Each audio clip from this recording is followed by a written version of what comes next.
So nirvana means breathe out.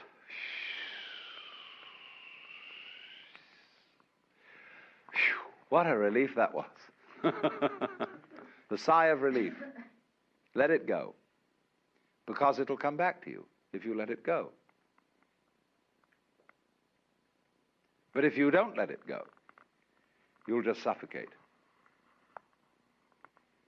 So a person in the state of nirvana is what we might call a blown out person. Like blow your mind. Let go. Don't cling.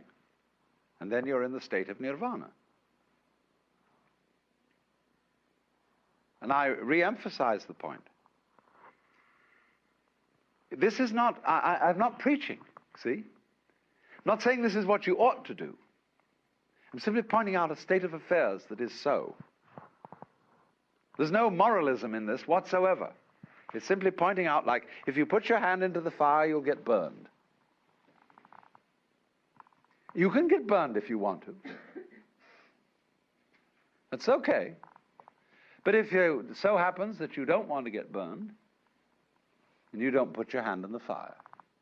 So in the same way, if you don't want to be in a state of anxiety all the time, and again I emphasize, if you like to be anxious, it's perfectly all right.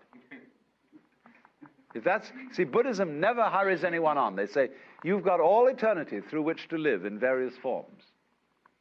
And therefore, you don't have just one life in which you've got to avoid eternal damnation.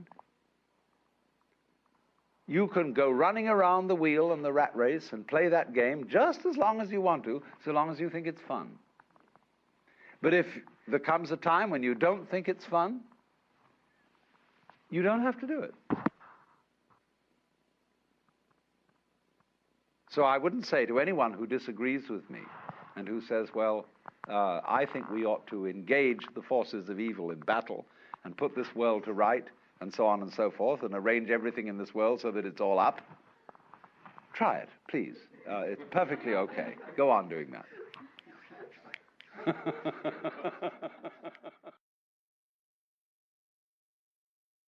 But if you see that it's futile,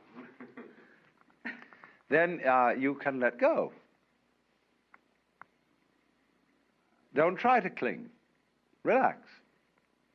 And if you do that, you're in the state of nirvana. And you become a Buddha. And of course it means that you become a rather astonishing person. You may, of course, be subtle about it and make like you're a very ordinary person, so that you don't get people mixed up.